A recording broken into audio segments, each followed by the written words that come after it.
Arrête d'être accro à ta montre. Alors oui, je sais, tu fais de la course à pied, t'as une super Garmin Fenix 6 Pro au poignet, ou alors t'as peut-être la Coro Space 3 édition Kipchoge, mais arrête de la regarder tout le temps. La montre, c'est un super outil de travail. Ça mesure plein de métriques intéressantes comme la distance, l'allure, la fréquence cardiaque, ça mesure même la qualité du sommeil. Et le problème à mes yeux, c'est l'impact psychologique que ça peut avoir. Par exemple, tu dors avec ta super Suunto au poignet ou ta Polar ou ce que tu veux, tu te réveilles le matin et là la montre te dit que tu as mal dormi, que t'es pas en forme et tu commences ta journée dans un bad mood.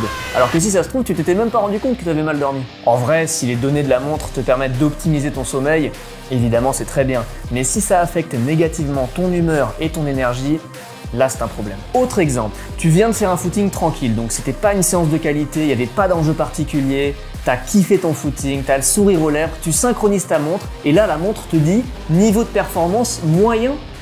Mais laisse-moi tranquille en fait.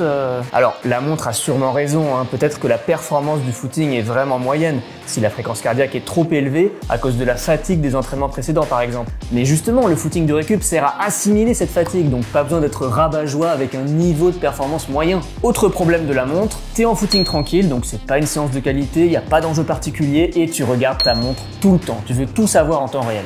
La distance parcourue, l'allure moyenne, la fréquence cardiaque. Tu peux pas t'empêcher de fixer le cadran. Je pense qu'il faut faire très attention à ne pas créer une dépendance excessive à la montre, qu'il faut dans une moindre mesure garder son instinct de coureur et faire confiance à ses sensations.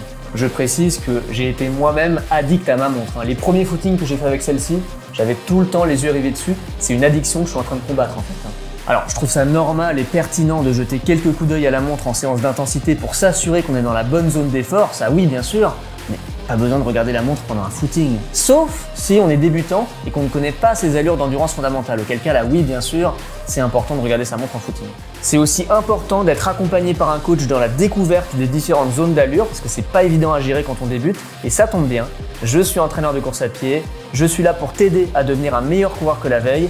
Clique sur le lien dans la description pour plus d'informations. Enfin bref, selon moi, c'est pas à la montre de décider si t'es en forme ou pas. C'est pas à la montre de dire si t'as bien couru ou pas. Ça, c'est mon job d'entraîneur. Est-ce que c'est toi qui contrôles ta montre ou est-ce que c'est la montre qui te contrôle? Ça reste bien entendu un excellent outil pour optimiser sa progression en course à pied et je vais vous donner la meilleure utilisation de la montre selon moi. Pendant l'effort, faut regarder la montre le moins possible pour développer son instinct de coureur, travailler aux sensations et essayer d'atteindre le flow. Cet état de concentration ultime lors duquel on perd presque la notion du temps. Puis après l'effort, une fois que la séance est terminée, on synchronise sa montre et là, on se met à consulter et analyser toutes les données récoltées pour déterminer si oui ou non on a bien couru pendant la séance. Je trouve ça vraiment mieux d'utiliser les données de la montre dans un second temps et pas pendant l'effort en lui-même. Si tu veux plus de conseils sur la course à pied, abonne-toi à ma chaîne, je te fais des bisous, salut.